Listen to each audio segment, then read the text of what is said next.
Saturday's my birthday and I'm broke.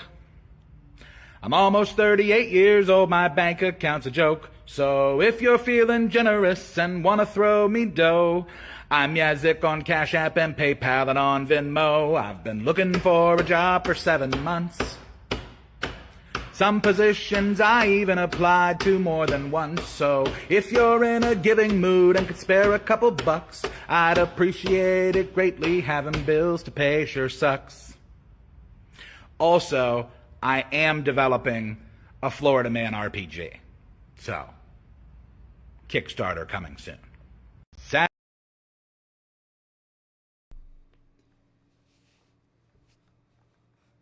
Faerun, the D&D frontier.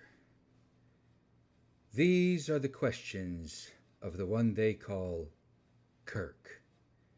His ongoing mission, to find ways not to paint his minis, to seek out answers to the bizarre, and to boldly trust in the show helmed by a pirate. This is Rogue Bard Advice, the all Kirk edition.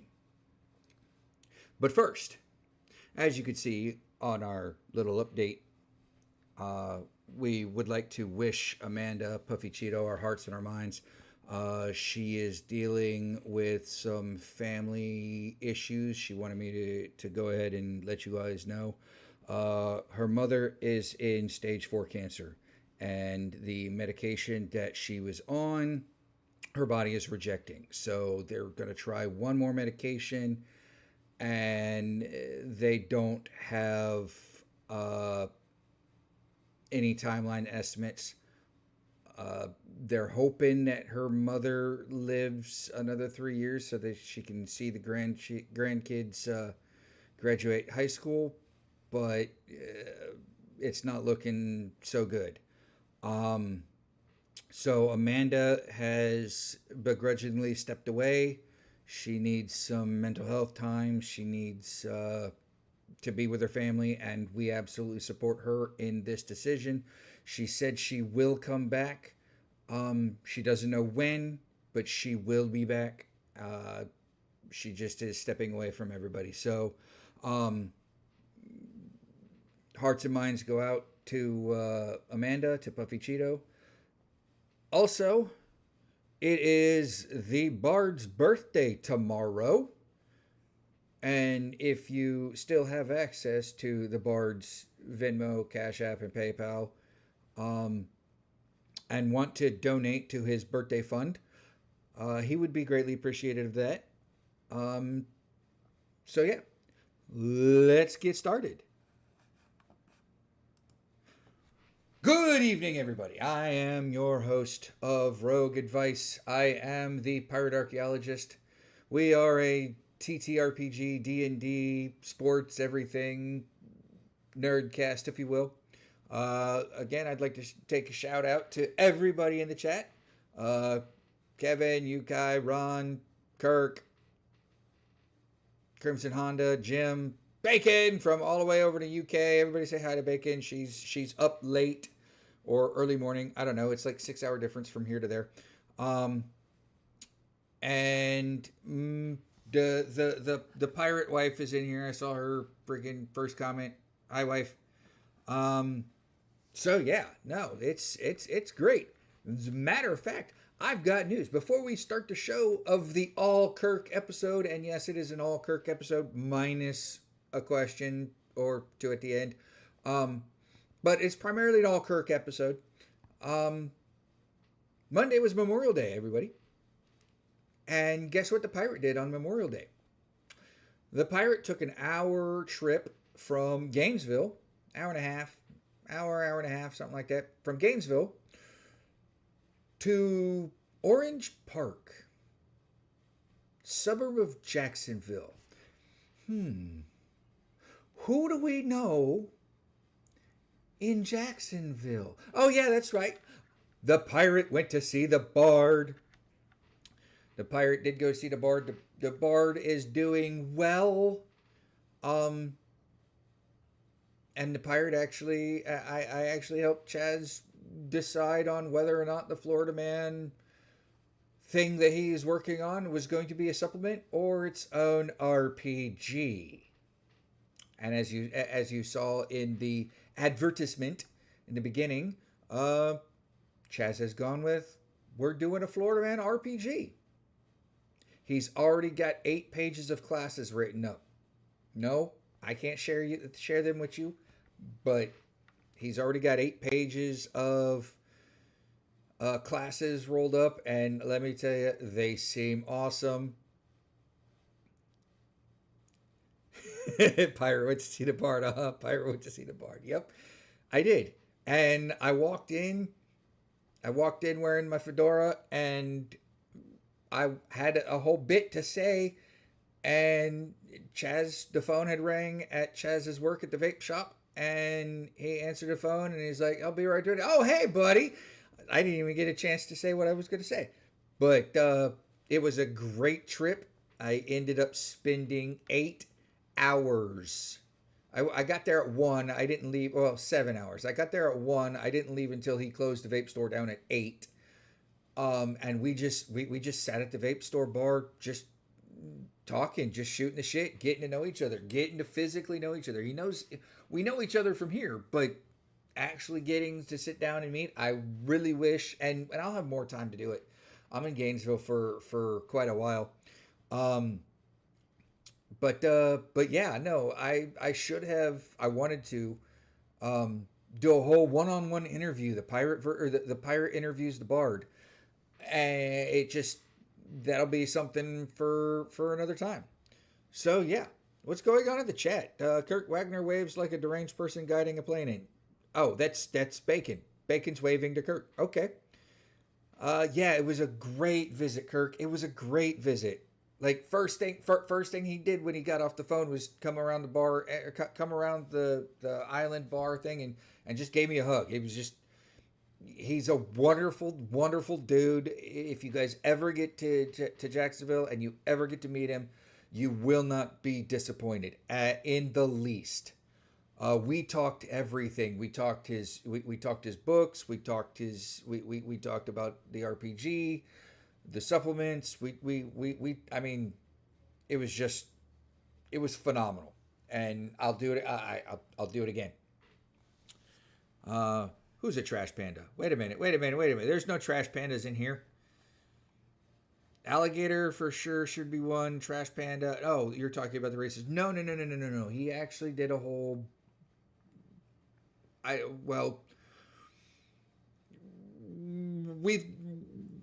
We're working on some things, and I say we because he's actually going to create a council of people to help him keep on track and work with him on it, and so yeah. But no, he's starting a Kickstarter. My idea, to fund the Florida Man Edition TTRPG. Full on TTRPG. I mean, he's creating the rule sets and everything. And he might use the rule sets that I created when I combined, if y'all remember, I combined the good rules from 3.5 and the good rules from 5e and created my own set of rule set for my own homebrew stuff. So we'll see. Who knows? But, yeah, so, by the way, our email is right there, roguebardadvice@gmail.com. I am running out of questions, people. I got one question this week from Kirk, but I had a whole slew of questions from Kirk previously. So that is why it's an all Kirk episode today, because I didn't get many questions. I didn't get any questions from anybody. So please, roguebardadvice@gmail.com. Send me questions. It could be anything. It could be archaeology related. It could be D&D related. It could be TTRPG related. It could be Ren Fair stuff related. Who knows? I don't know. You send me a question, I'll answer it. Let's go. It's Rogue Bard Advice. I mean, we started this podcast thinking, how much advice can a rogue give? I mean, rogues just are out for themselves typically, right? How many times can a rogue say, just go what you got? Yes, Kirk. Thank you. Send me your questions. Kirk needs a break. He needs to paint his minis.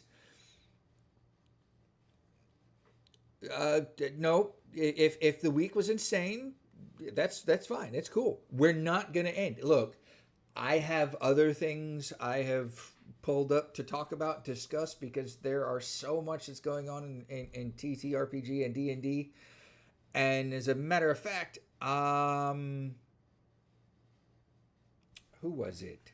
I need to find out because somebody, maybe the chat knows who sent me the question talking about psionics. Was that Jim? Jim, did you send me the question on psionics and why we don't play psionics anymore? Oh no, we need to enable Kirk to deal with his pile of gray shame. Oh, Bacon's getting in on that. Wow.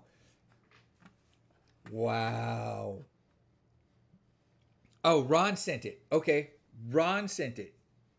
Well, Ron, I have some news. I don't have a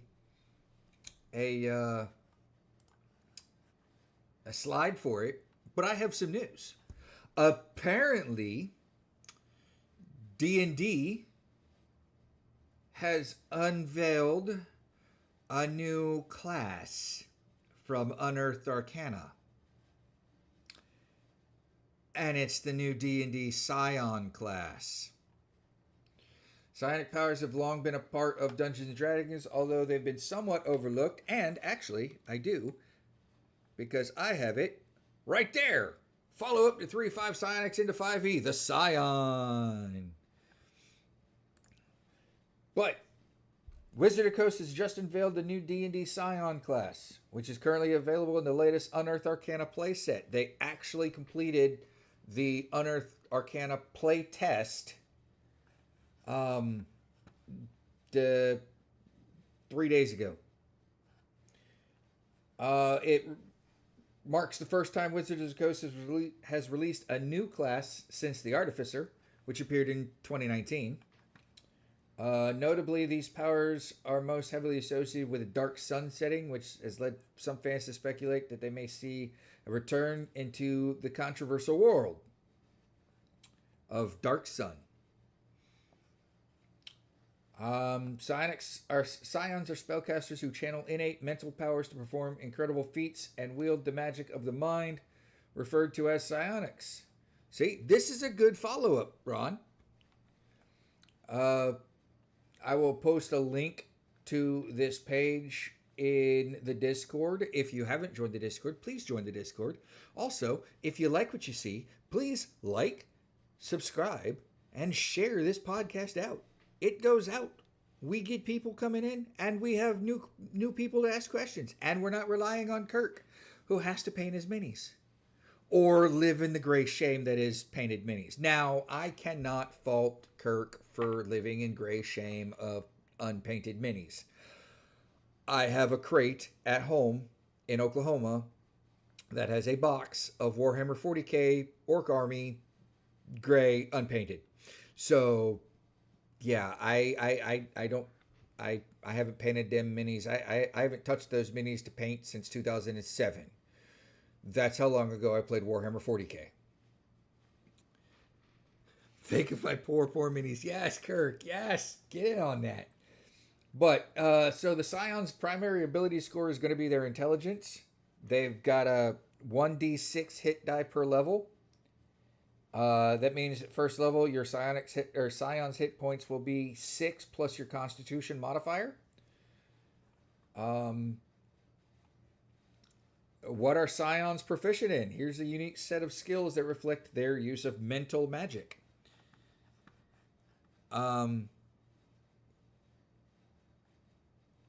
Yeah, that counts too, Yokai. A box of gray shame. Yes, that counts. My boxes of gray shame. They have no armor proficiencies. Their only weapons they can only use are simple weapons. Their saving throws are int and whiz, and they can choose skills from. They can choose 2 skills from Arcana, Insight, Intimidation, Investigation, Medicine, Perception, or Persuasion. So it looks like you could create Jean Grey. So level 1 psionic power, you get two items at level 1. Telekinetic propel. As a bonus action, you can choose one large or smaller creature within 30 feet. Roll a psionic energy die. The target must succeed a strength saving throw or be pushed or pulled, your choice, a number of feet equal to 5 times the number rolled. The die is only expended if the target fails the saving throw. So if you're rolling a psionic energy die, I have no idea what the psionic... Your Scion level determines the size and number of these dice. See Scion features table above. Okay, so it's part of the features table. So let's see. At level 1, your psionic energy die is a d6. So you can effectively push or pull a small or medium-sized creature, or a large or smaller creature that is within 30 feet of you. You could push it or pull it a maximum of 30 feet at level 1. That's freaking insane. That's absolutely wicked. I'm telling you, the second thing is telepathic connection. As a bonus action, you gain telepathy at a range of 5 feet. You can expend a psionic energy die and roll it. For a number of minutes equal to your Scion level, your telepathy's range increases by 10 feet times the number rolled. So you could effectively push or pull somebody that's within 30 feet of you, another 30 feet away or towards you, and you have a telepathic, you could have a telepathic connection to them for up to 60 feet.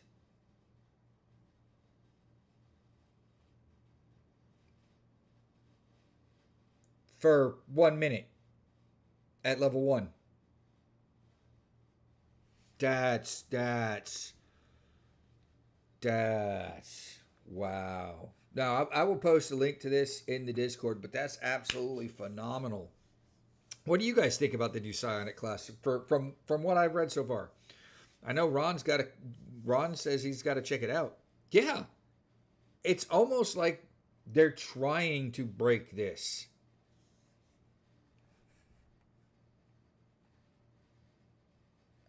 I mean, at level 2, you get 2 different psionic modes. You can activate one at a time for up to a minute until you use this feature again. You got attack mode or defense mode. At level 20, you enkindled life force once per turn. When you roll a psionic energy die, you may expend 2 hit point die to roll 2 additional psionic energy dice and add them to the total. I don't know what that's for.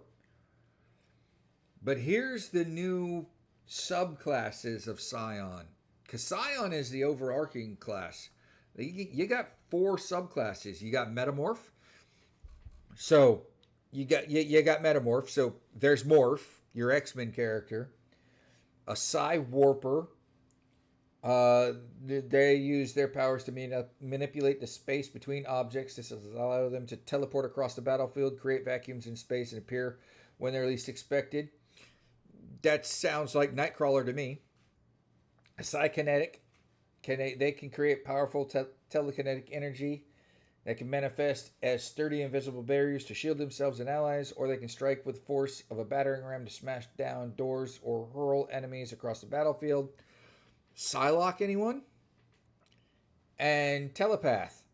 We don't need to know that that's Jean Grey and Charles Xavier. They just created the X-Men class in D&D.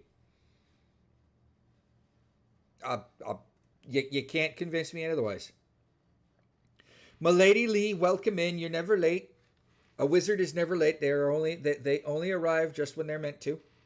That was the saying in Bard advice, and it's the saying here in Rogue advice. If you're here, you're not late. Yeah, right. What WotC just doesn't get psionics, never had. The main subclasses are better than the subclasses are better than the main class. Yeah, I can see that. But you got to check this out. Even the new class. I didn't even go through all the new class. It looks phenomenal. But yeah. So we've got more news, but it's up to the chat. What do you want to do first? Do you want to go into more D&D and TTRPG news? Or do you want to go into the first question? That's up to you guys. You guys are the driving force behind this. I could not do this without you guys.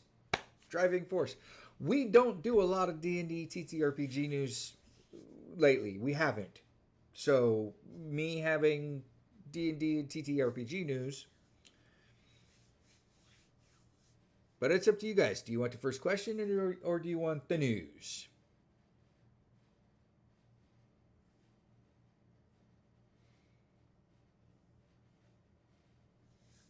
I see a yes. Is that for news or for question?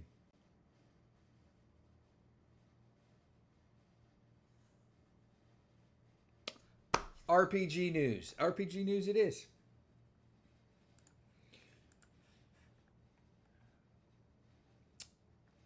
This came out the 27th, right?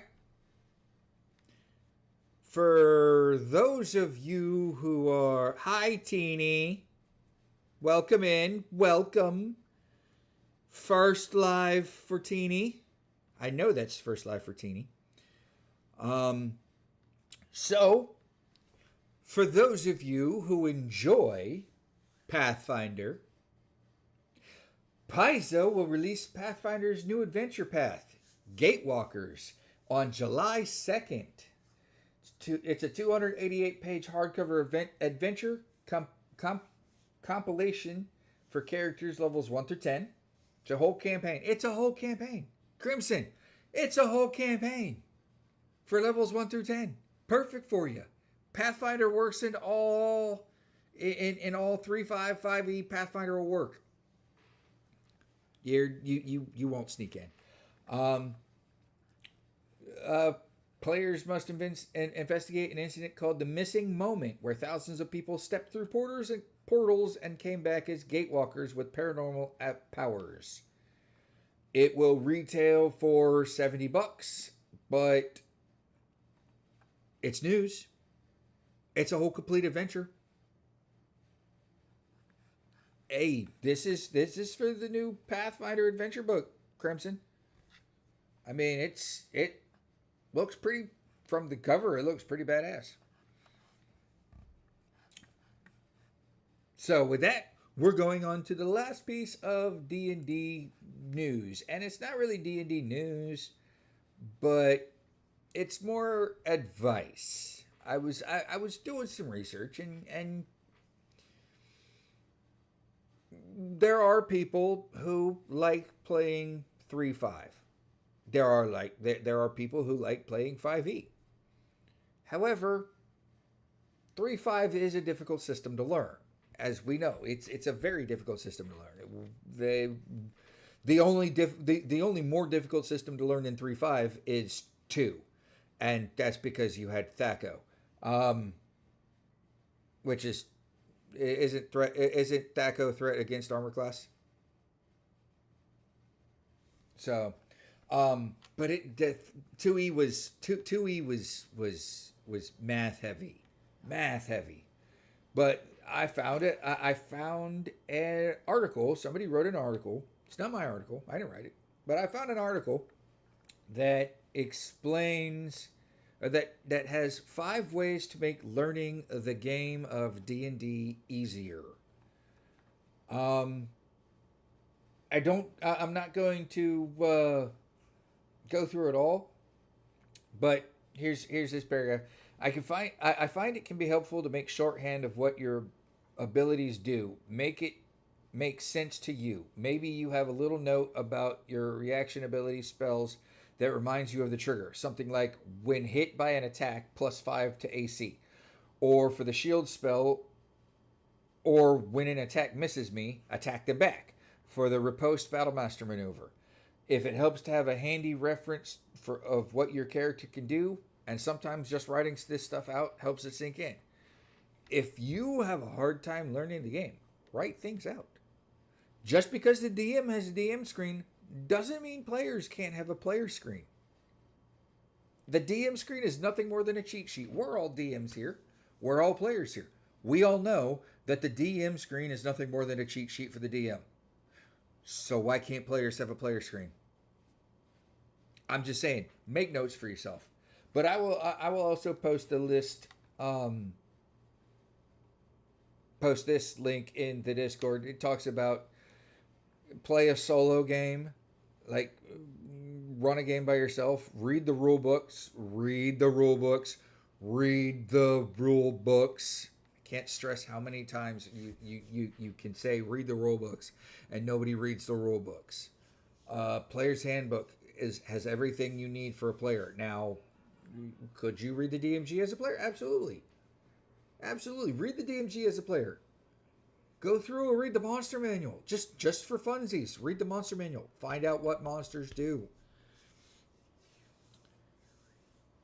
Pathfinder is very 3.5 like. Yes, Pathfinder Kirk is very 3.5 like. Yeah, how can Kirk be AFK? Unless he had to go to the bathroom. I mean, he doesn't take us to the bathroom, does he? But yeah, I will post a link to this and the other 2 articles that I found for D&D news in the Discord so you guys can read them at your leisure.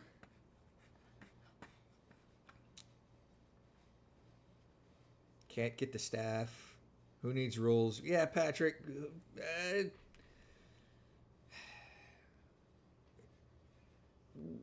Gary Gygax famously said it. We can't let the players know that there are no rules. So there's definitely no rules. You know what? I haven't said it, and I should, because I'm a pirate. Rules are more like guidelines. Unless you're talking about the pirates, the Codex Pirata, and then those are the rules of being a pirate. Hi, Creek. I thought that was you, but I didn't know your first name, so welcome in, Creek. Everybody welcome Creek. This is Creek's first time in the chat, too. I am glad to see that people are coming over from the other Discords. I am very happy to see that. Thank you, guys. I appreciate the support. So with that, we've gone and already done the updates. So let's go to the first question. Wow. I talked for 30 minutes about news, people. 30 minutes, and I've got 6 or 7 questions tonight. That's the Scion we just talked about. There's the first question. What is the earliest known piece of music? From Kirk. One about which we could say this is what it sounded like. None of this Neanderthal voice boxes would have allowed, or we imagine in the mountains they would have, or by knocking rocks together. Stuff only specific melodies, perhaps even specific words. Well, Kirk, that was a fun rabbit hole you sent me down. And I say it's fun because, as an archaeologist, we do know that 40,000 years ago, we have unearthed bone flutes and pan flutes and musical instruments of the type where you put holes in something and you blow through it. But to answer your question, I had to go to the History Channel. And by History Channel, I mean history.com. Because they actually have an article that is what is the oldest known piece of music. What is the first recorded song in history? The history of music is as old as humanity itself. Archaeologists have found primitive flutes made of bone and ivory dating back as far as 43,000 years. and it's likely that many ancient musical styles have been preserved in oral traditions. When it comes to specific songs, however, the oldest known examples are relatively more recent. The earliest fragment of musical notation is found on a 4,000-year-old Sumerian clay tablet, which includes instructions and tunings for a hymn honoring the ruler Lipit Ishtar. But for the title of the oldest extant song, most historians point to Hurrian Hymn Number 6, an ode to the goddess Nikal that was composed in cuneiform by the ancient Hurrians sometime around the 14th century BC. Syria. Cuneiform is the written language of ancient Sumerian, ancient Assyrian, even ancient Akkadian. All it is like sticks and triangles and stuff. It's cuneiform. So Hurrian Hymn Number 6 is the world's eldest or earliest melody. But the oldest musical composition to have survived in its entirety is a 1st century AD Greek tune known as the Sekilios Epitaph. And this song was found engraved on an ancient marble column that was used to mark a woman's gravesite in Turkey. So oldest tune, Greensleeves. Research at Gads. Yes, I do research. As my wife will attest, I like research. Crimson Honda printed off a bunch of modules from 3.5 from the link Kirk added to the Discord. Cool. I hope they work out for you. Monster Manual can cause players to go meta, learning creatures' weaknesses, etc. Yes. That is true.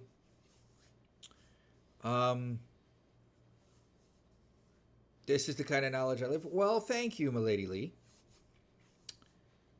Cuneiform practically looks like musical notation. Yes. Yeah, it does. But that is the world's oldest tunes. It's not rock and roll. It's not rock and roll. Did History Channel episode play the music? It's not an episode. It's from the history.com website. So it does have a short set of the lyrics from the Sekilios Epitaph. The column includes the musical notations of how it's supposed to be played, as well as a short set of lyrics that read, these are the lyrics. While you live, shine. Have no grief at all. Life exists only for a short while, and time demands its toll.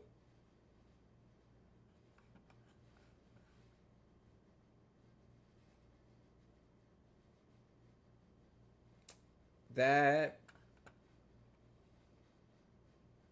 they were poets some 1st century ago. Plato, Aristotle, Socrates, they're from Greece, but it's not to say that Turkey didn't have their own set of philosophers and poets and artists of some sort. Yeah, they are kind of timeless.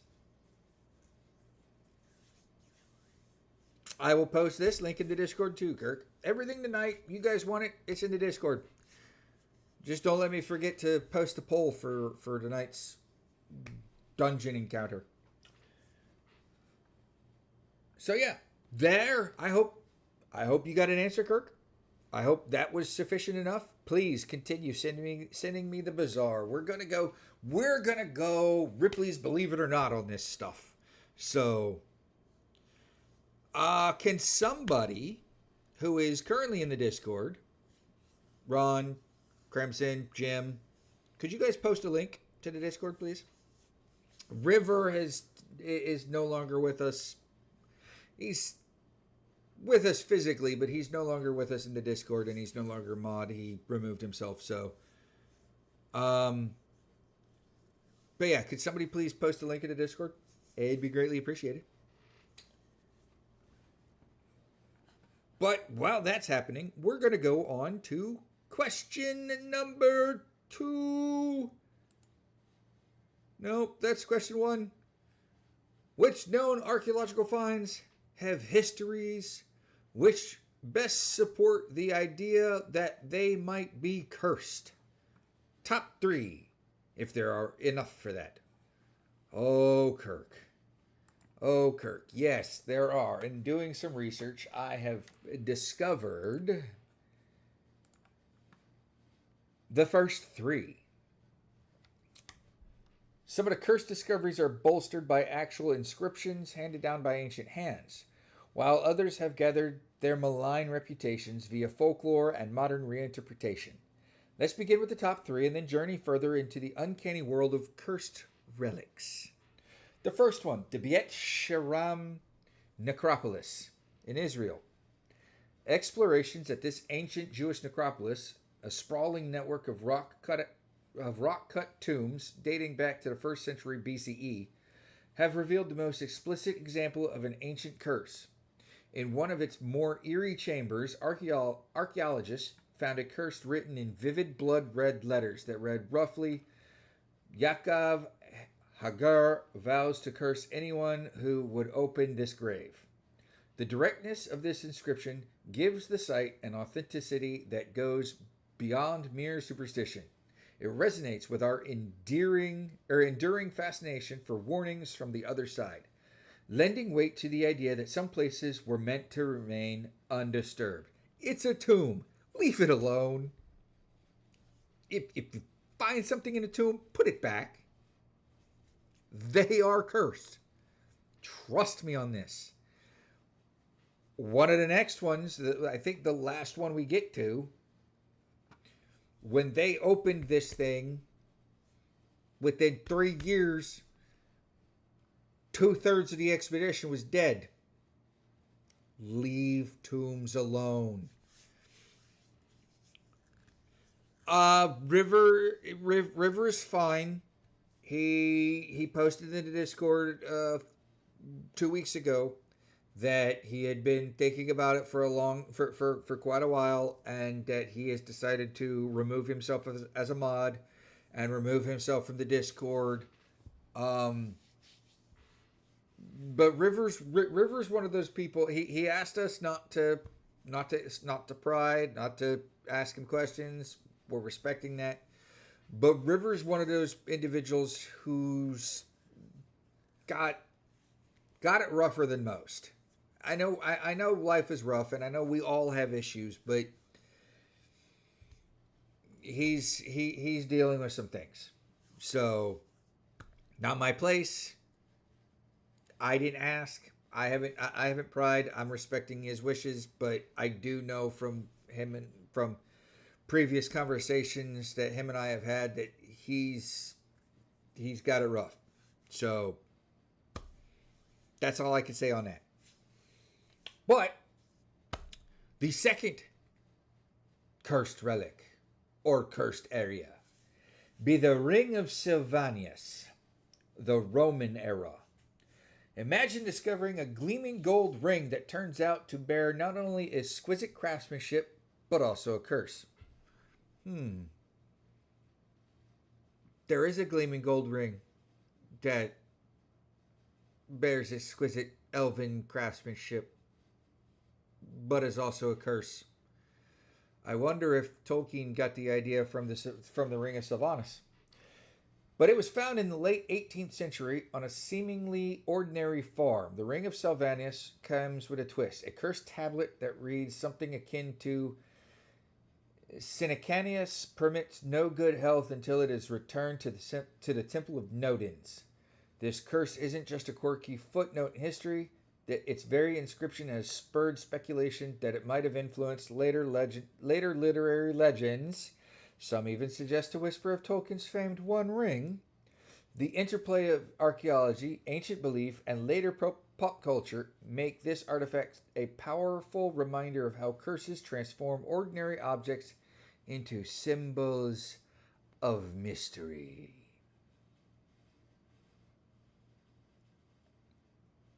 He does. He does.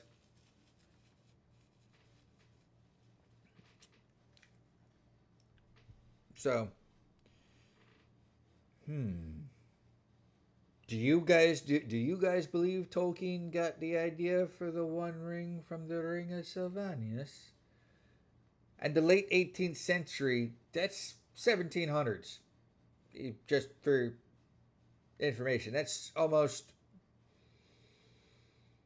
120 years before Tolkien wrote The Lord of the Rings and The Hobbit, which he wrote after World War One, because he was a soldier in World War One.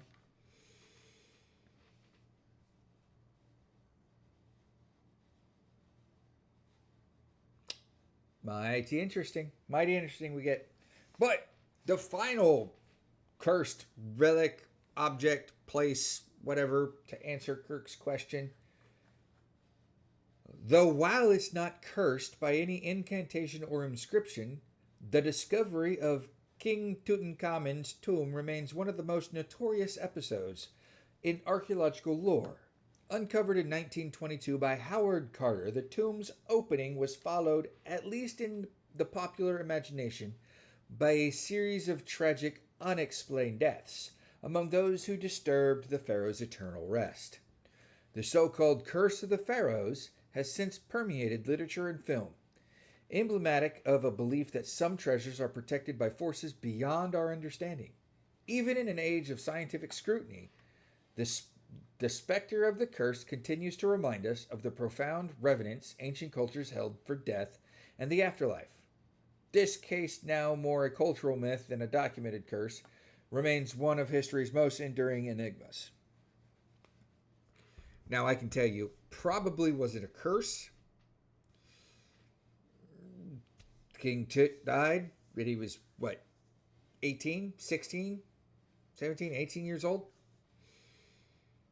Probably had some sort of bacteria or illness or virus that we in 1922 had no immunities to, no antibodies for, no nothing. They black mold, maybe, who knows?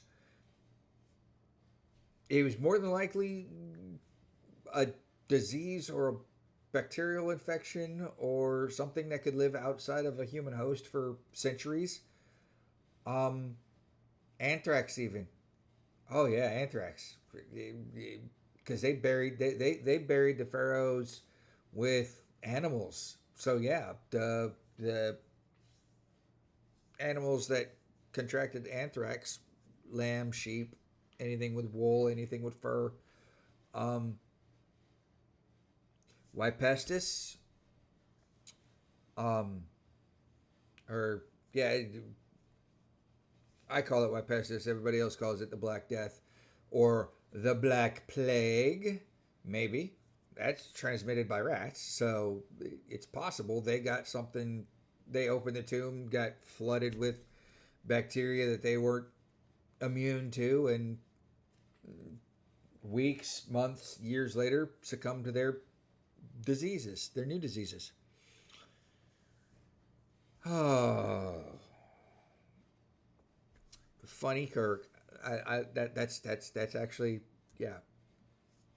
I like Steve Martin's King Tut too. So the Rhine Maiden, River Spirits, and the Golden Ring in that story. I forgot the names. No, you find the name, put it in the Discord.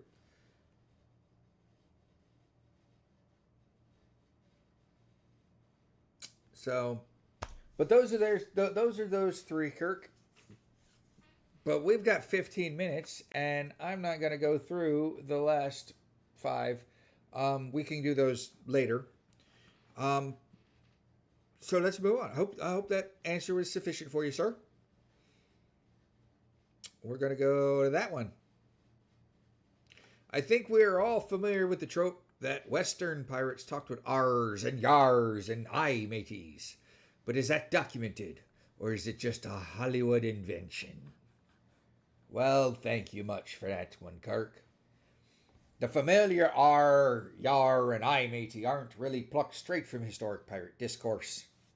They are more of a product of modern pop culture than documented linguistic habits of actual pirates.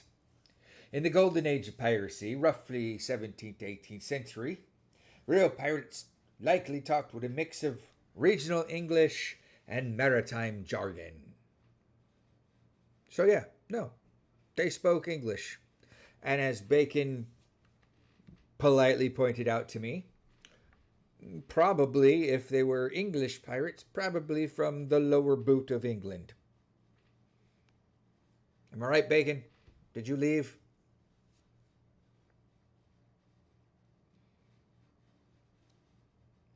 But, yeah, pirates from, many seamen, subsequently pirates from that era of time frame, hailed from locations like Bristol, Devon, or Cornwall, areas where West Country English was common.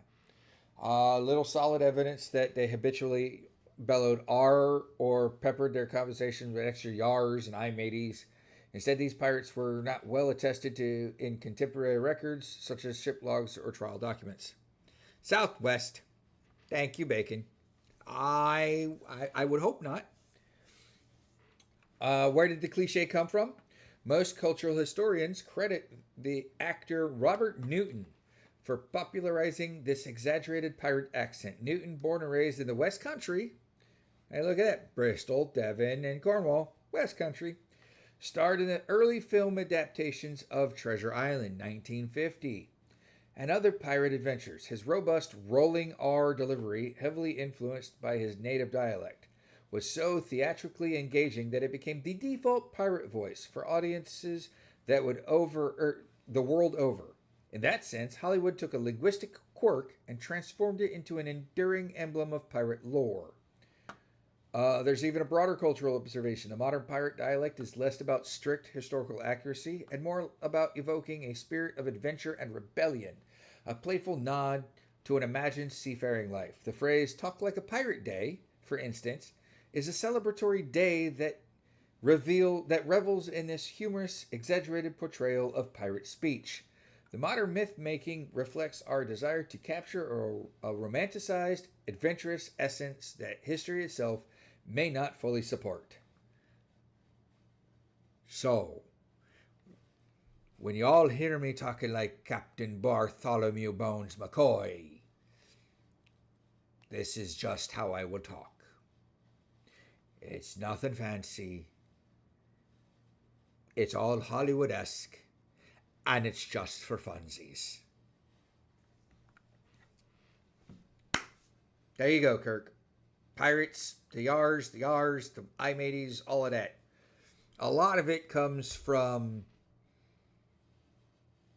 and the Army and the Marine Corps and the Navy still do it to this day. It all comes from affirmative gestures. Not everybody, not when you're giving orders to somebody on the deck of a ship, you don't want everybody to say yes sir, yes. You just want everybody all at once to say one thing, whether it's aye for yes or nay for no, or hooah for the Army or hoorah for the Marine Corps.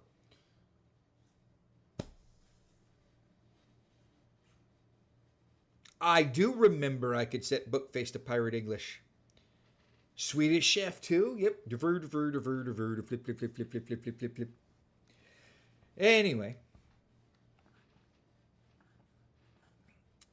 Anyway.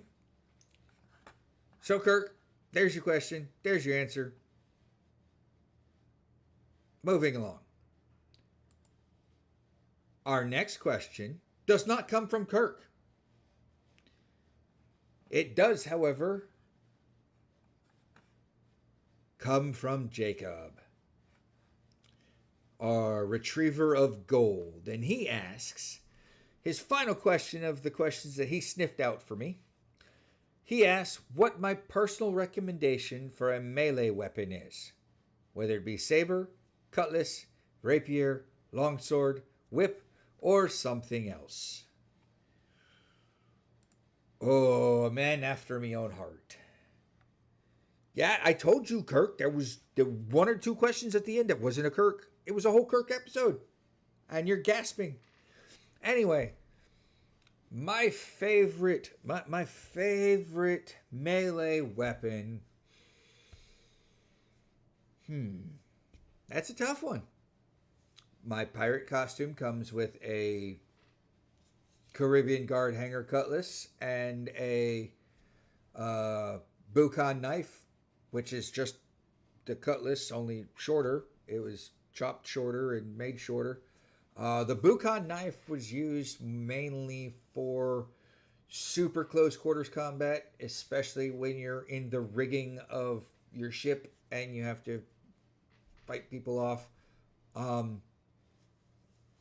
But stabby weapons are pretty good for close quarter combat.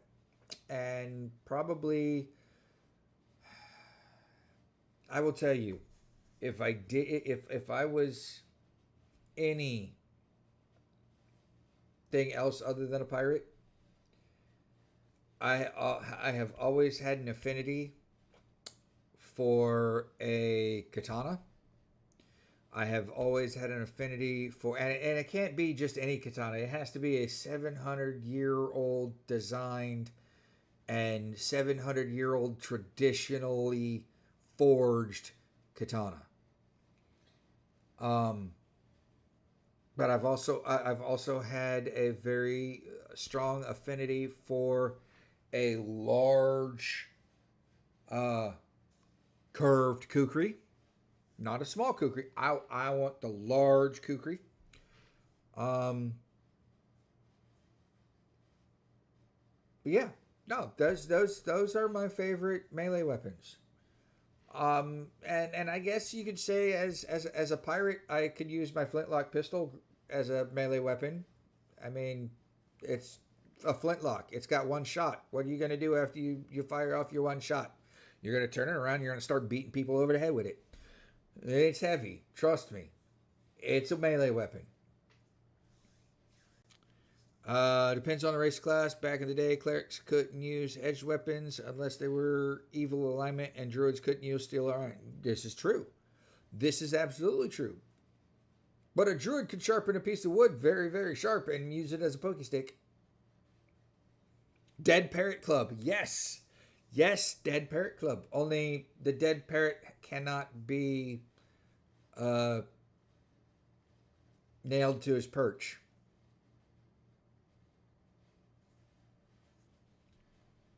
So, but Jacob, I do hope that answers your questions. We got a few more things to get through before we end the show tonight. And before we get to chat. So, we're going to move on. Our final question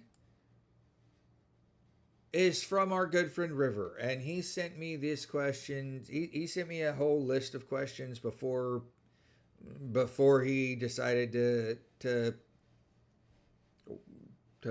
jump ship, so to speak, or just leave us. But he asks,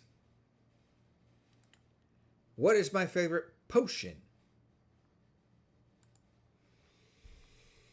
As an individual who plays D&D and who doesn't use a lot of potions, playing Baldur's Gate 3, I use a lot of potions. My favorite potion in Baldur's Gate 3 has got to be Potion of Hill Giant Strength. I absolutely love Potion of Hill Giant Strength. Especially when you match that up with Enlarged Person and you do it on Karlach, you get Red Hulk. I swear to you get Red Hulk. Enlarge Karlach, give her freaking two-handed freaking great sword, and give her a potion of giant strength. or a potion of heal giant strength, unstoppable for like 5-10 rounds. Unstoppable. The Hitchhiker's Guide to Monty Python. Now that might be a great movie. Fire resistance for Kirk. Okay, okay. I mean, yeah. So, but I would say I hope River got his answer, but unless he watches the podcast afterwards, I hope he got his answer out there. I hope that was a sufficient answer.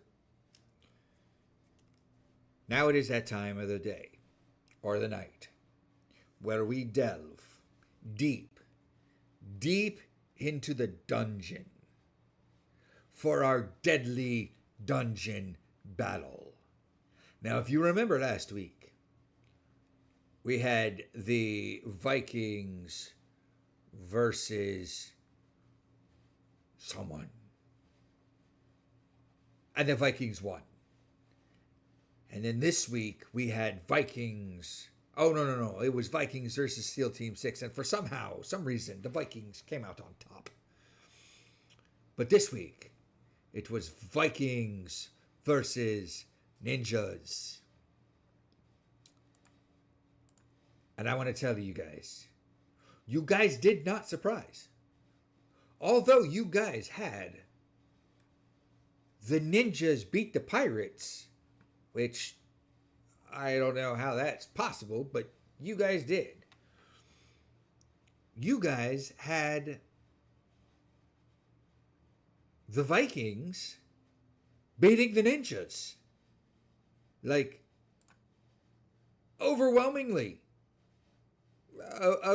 And rightly so, my proprietary software had the Vikings beating the ninjas. But you guys had the Vikings after 9 votes. It was 78-22. Out of 100 simulations ran, the Vikings won out 57% to 43%. That is phenomenal. Now, this is how they did it. I want to go that one. This is how they did it. We all know what the Vikings had. The Vikings have their weapons, have their battle axes and longswords. They have their spears and shields, their bows and arrows, leather and chainmail armor, and let's throw in the one berserker guy. Right? Because I did it singly. I didn't do this one like I did Vikings versus SEAL Team 6, where it was a horde of Vikings and SEAL Team 6. No, this was just a one-on-one battle. The Viking warrior, strength and endurance, sustained melee combat, chainmail leather armor, overwhelming brute force. The ninja assassin has speed and precision. The katana, the shuriken and blowgun, and the kasurigama, which is the sickle and chain weapon. Ninjas only use cloth armor. The ninja's tactics, however, are stealth and rapid attacks. We know this from our previous dealings with the ninjas and the pirates. Yes, ninja. Now, we assume there's no environmental advantages. No hiding spots for the ninja or shield formations for the Vikings, since they're one-on-one. We also assume both warriors know that they're fighting each other. No sneak attacks before the match begins.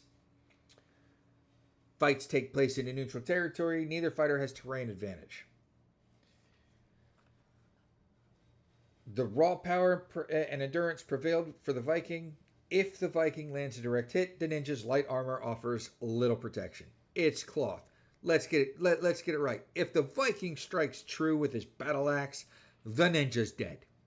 Cloth armor does not give any protections against a bladed weapon like the Viking longsword or the Viking battle axe. Um, the Viking can use his shield to counter the quick strikes of the ninja, giving the Viking time to retaliate. And if the fight lasts too long, the Viking's toughness wears down the ninja. The ninja gets exhausted. However, the ninja's stealth, agility, and precision allow him to strike weak points before the Viking reacts. He's fast, he's quick, he's agile, he can get in there. He's like Ali. The ninja's like Ali. And the Viking is like Chuck Liddell. I mean, Chuck Liddell is quite literally a living Viking. They use poison tactics and surprise attacks. They'll poison their weapons to get that hit in and poison the Viking. Though I think the Vikings got a slight immunity to poison with all the mead that they drink.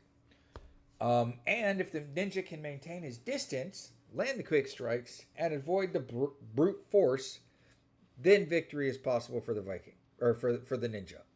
But only 43 times. Only 43% of the time.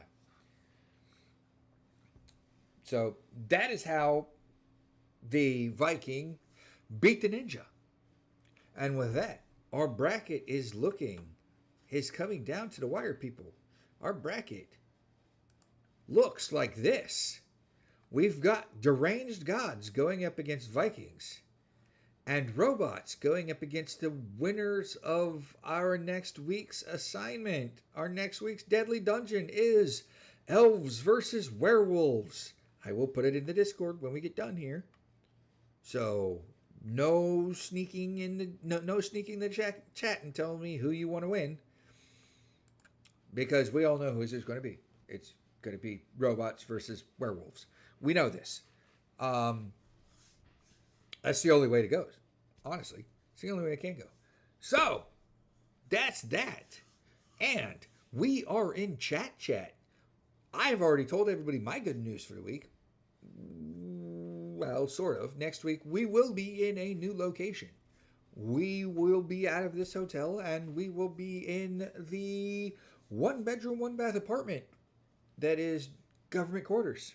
So, yeah, we will have a new location. That poster right there will not be in the new location. Something else will be here. I told you guys, Rogue Advice, it has gone mobile for this year. Probably for a while. So, no sneaking or terrain stuff. So the things the ninja is known for using. Yeah.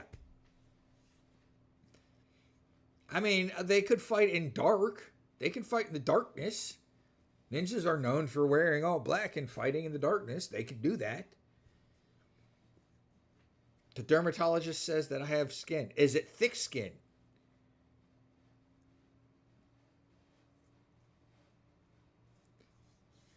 Crimson Honda only had to work for 4 days this week, so that was great. Did you get paid for those 4 days, or did you get paid for all 5 days? Because some of us work 4 days and still get 5 days of pay. Granted, some of us have to use leave or PTO to do so, but it's getting thinner. Well, I'm sorry, Kirk, or I'm sorry, Ron. Toughen up.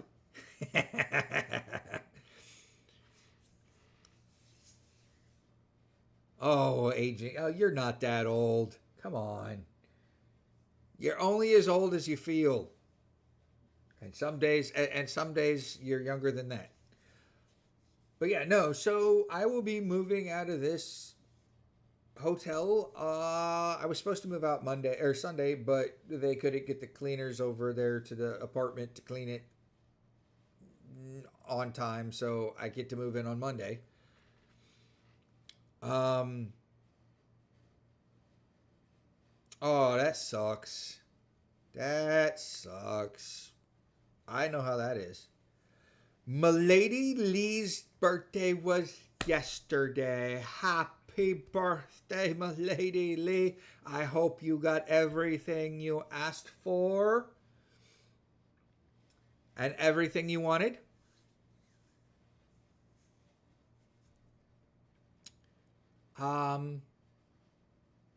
But yeah, I met the Bard. That was a good thing for me for this week. Kirk's belly is full of pizza. Were you eating pizza and painting your minis while we were on the Discord, or while we were on the pod tonight?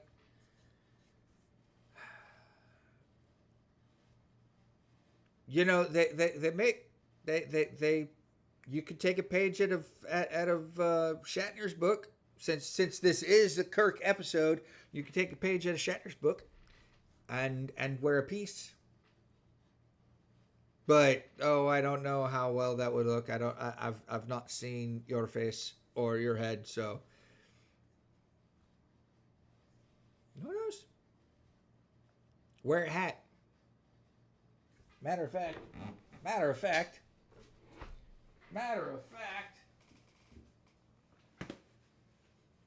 wear a pirate hat.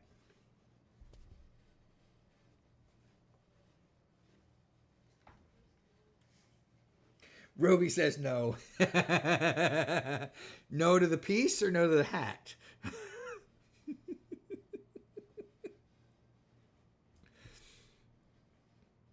By the way, Ron and Ruby, Chaz says hello, and he thinks about you guys all always, all the time. He knows he doesn't come around the Discord as much as he should. He's going to try and start. He knows he doesn't come around here as much as he should. He's going to try and start, but things are good, but they're not where they should be for him right now. So needs headphone cut. Yeah, well, maybe, but not that one. That one's a maybe I get a cheapo one and do something like that, Kirk. But yeah, I agree.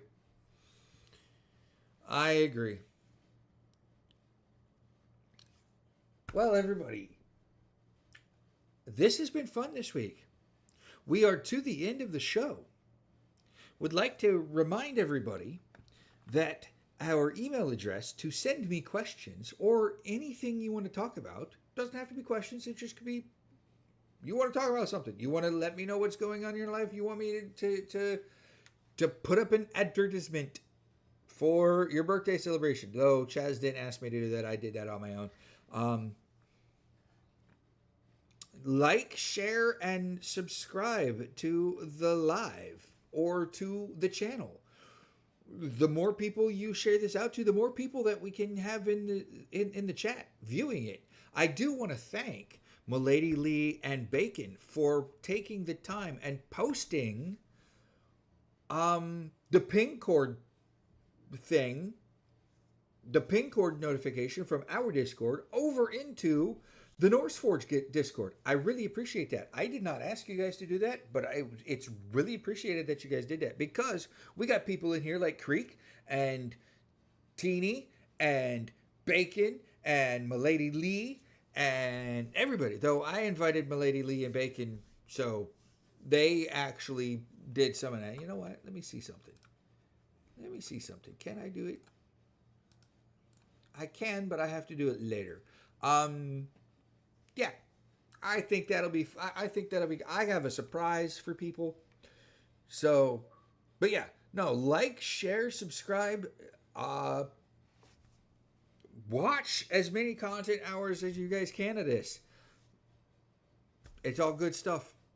But we'd like to remind everybody of the Discord, of the Gmail email address at roguebardadvice@gmail.com. Kind of looks like roguebardadvice@gmail.com.